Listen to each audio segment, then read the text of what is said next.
नमस्कार दोस्तों। आइए सुनते हैं कृष्णा सोबती की कहानी मियाँ नसीरुद्दीन। दोस्तों, अगर कहानी पसंद आए तो वीडियो को लाइक और शेयर ज़रूर करें और चैनल को सब्सक्राइब करना बिल्कुल ना भूलें। तो आइए शुरू करते हैं आज की कहानी मियाँ नसीरुद्दीन। साहबो उस दिन अपन मटिया महल की तरफ से ना गुजर जाते तो राजनीति, साहित्य और कला के हजारों हजार मसीहों के धूम धड़क्के में नान बाइयों के मसीहा मियाँ नसीरुद्दीन को कैसे पहचानते और कैसे उठाते लुत्फ उनके मसीही अंदाज का। तो हुआ यह कि हम एक दोपहरी जामा मस्जिद के आड़े पड़े मटिया महल के गढ़ैया मोहल्ले की ओर निकल गए। एक निहायत ही मामूली और अंधेरी सी दुकान पर पटापट आटे का ढेर सनते देख ठिठके। सोचा सिवैयों की तैयारी होगी, पर पूछने पर मालूम हुआ कि खानदानी नानबाई मियाँ नसीरुद्दीन की दुकान पर खड़े हैं। मियाँ मशहूर हैं 56 किस्म की रोटियां बनाने के लिए। हमने जो अंदर झांका तो पाया कि मियाँ चारपाई पर बैठे बीड़ी का मजा ले रहे हैं। मौसमों की मार से पका चेहरा, आंखों में काइयां, भोलापन और पेशानी पर मंजे हुए कारीगर के तेवर। हमें काहक समझ मियाँ ने नजर उठाई। फरमाइए, झिझक से कहा। आपसे कुछ एक सवाल पूछने थे, आपको वक्त हो तो। मियाँ नसीरुद्दीन ने 5000 अंदाज से सिर हिलाया। निकाल लेंगे वक्त थोड़ा, पर यह तो कहिए आपको पूछना क्या है। फिर घूर कर देखा और जोड़ा, मियाँ कहीं अखबार नवीस तो नहीं हो? यह तो खोजियों की खुराफात है। हम तो अखबार बनाने वाले और अखबार पढ़ने वाले दोनों को ही निठल्ला समझते हैं। हाँ, काम काजी आदमी को इससे क्या काम है। खैर, आपने यहाँ तक आने की तकलीफ उठाई ही है तो पूछिए क्या पूछना चाहते हैं।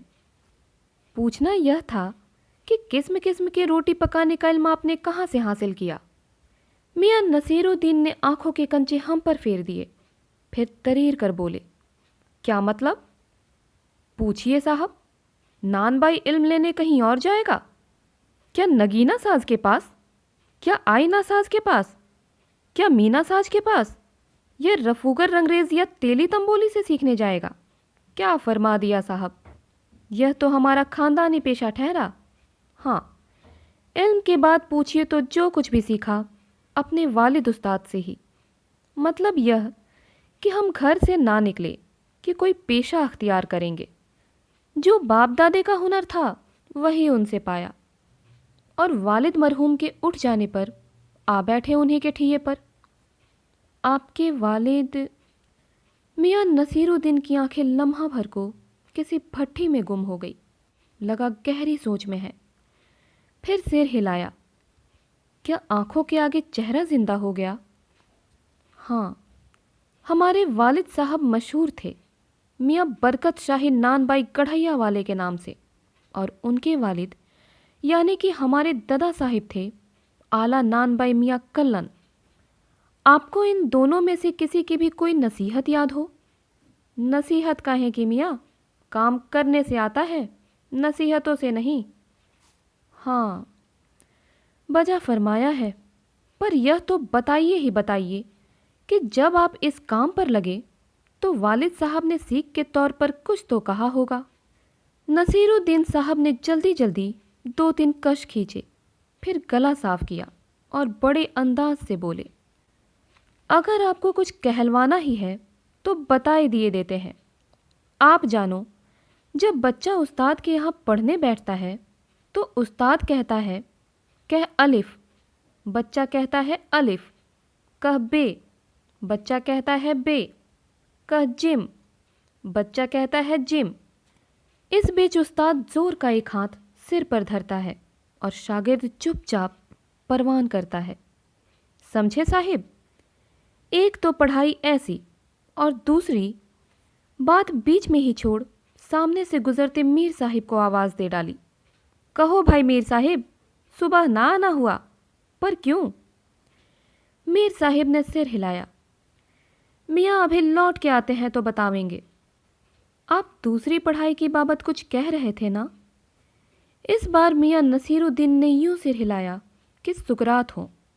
हाँ, एक दूसरी पढ़ाई भी होती है। सुनिए, अगर बच्चे को भेजा मदर से तो बच्चा न कच्ची में बैठा, न बैठा वह पक्की में, न दूसरी में, और जा बैठा तीसरी में। हम यह पूछेंगे कि उन 3 जमातों का क्या हुआ? क्या हुआ उन 3 क्लासों का?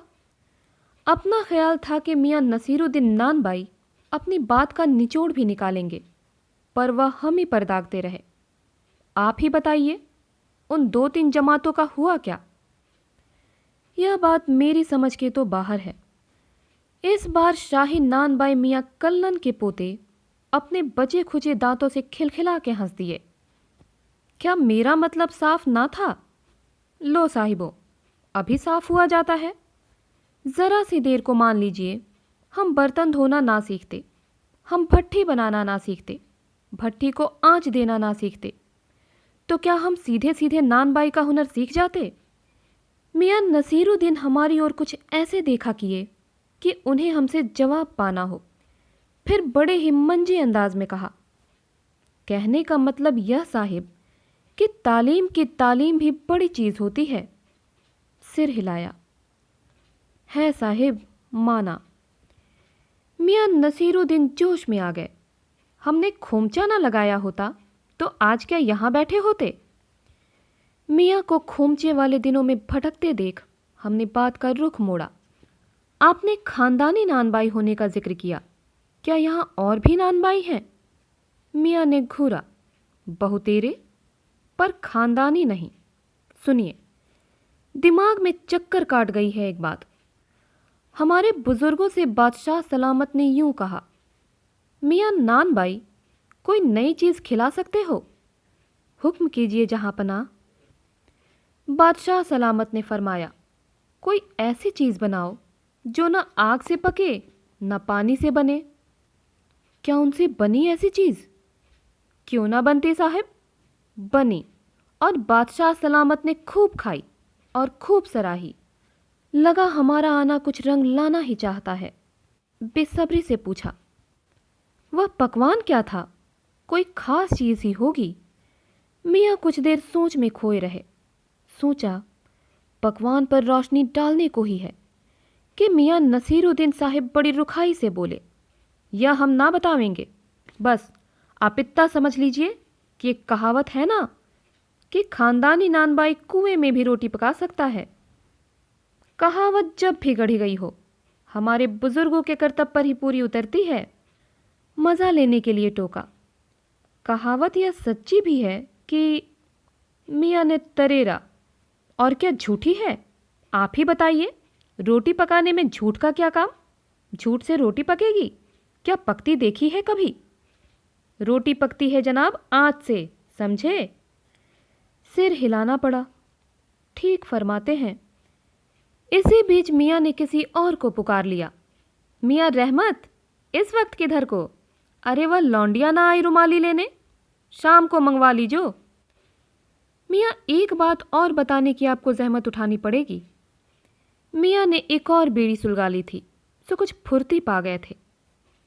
पूछिए। अरे बात ही तो पूछिएगा, जान तो ना ले लेवेंगे। उसमें भी अब क्या देर, 70 के तो हो चुके। फिर जैसे अपने से ही कहते हो, वालिद मरहूम तो कूच किए 80 पर, क्या मालूम हमें इतनी मोहलत मिले ना मिले। इस मजमून पर हमसे कुछ कहते न बनाया तो कहा, अभी यही जानना था कि आपके बुजुर्गों ने शाही बावर्ची खाने में तो काम किया ही होगा। मियाँ ने बेरुखी से टोका, वह बात तो पहले हो चुकी ना?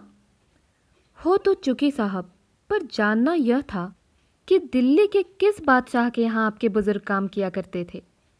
अजी साहिब, क्यों बाल की खाल निकालने पर तुले हैं? कह दिया ना कि बादशाह के यहाँ काम करते थे, सो क्या काफ़ी नहीं? हम खिसियानी हंसी हंसे। है तो काफ़ी, पर ज़रा नाम ले लेते तो उसे वक्त से मिला लेते। वक्त से मिला लेते खूब, पर किसे मिलाते जनाब आप वक्त से? मियाँ हंसे जैसे हमारी खिल्ली उड़ाते हों। वक्त से वक्त को किसी ने मिलाया है आज तक? खैर, पूछिए, किसका नाम जानना चाहते हैं? दिल्ली के बादशाह का ही ना? उनका नाम कौन नहीं जानता? जहां पनाह बादशाह सलामत ही ना। कौन से? बहादुर शाह जफर की? मियाँ ने खींच कर कहा। फिर अलट पलट के वही बात। लिख लीजिए बस यही नाम। आपको कौन बादशाह के नाम चिट्ठी रुक्का भेजना है कि डाक खाने वालों के लिए सही नाम पता जरूरी है? हमें बिटर बिटर अपनी ओर देखते पाया तो सिर हिलाकर अपने कारीगर से बोले, अरे ओ बब्बन मियाँ, भट्ठी सुलगा दो तो काम से निपटे। यह बब्बन मियाँ कौन है साहिब? मियाँ ने रुखाई से जैसे फांक ही काट दी हो। अपने कारीगर, और कौन होंगे? मन में आया पूछ लें कि आपके बेटे बेटियां हैं, पर मियाँ नसीरुद्दीन के चेहरे पर किसी दबे हुए अंधड़ के आसार देख यह मजमून न छेड़ने का फैसला किया। इतना ही कहा, ये कारीगर लोग आपकी शागिर्दी करते हैं? खाली शागिर्दी ही नहीं साहिब, गिन के मजूरी देता हूँ। 2 रुपये मन आटे की मजूरी, 4 रुपये मन मैदे की मजूरी। हाँ, ज़्यादातर भट्टी पर कौन सी रोटियां पका करती हैं? मियाँ को अब तक इस मजमून में कोई दिलचस्पी बाकी ना रही थी। फिर भी हमसे छुटकारा पाने को बोले, बाकर खानी, शीरमाल, ताफ्तान, बेसनी, खमीरी, रुमाली, गाव, दीदा, गाजिबान, तुनकी। फिर तेवर चढ़ा हमें घूर कर कहा, तुनकी पापड़ से ज़्यादा महीन होती है, महीन। किसी दिन खिलाएंगे आपको। एकाएक मियाँ की आंखों के आगे कुछ कौंध गया। एक लंबी सांस भरी और किसी गुमशुदा याद को ताज़ा करने को कहा। उतर गए वे ज़माने और गए वे कद्रदान जो पकाने खाने की कद्र करना जानते थे। मियाँ अब क्या रखा है? निकाली तंदूर से, निगली और हज़म। तो दोस्तों, उम्मीद करती हूँ कहानी आपको पसंद आई होगी। इसी प्रकार की और कहानियों के लिए हमारे साथ जुड़े रहें। मिलती हूँ अगली कहानी के साथ। तब तक के लिए धन्यवाद।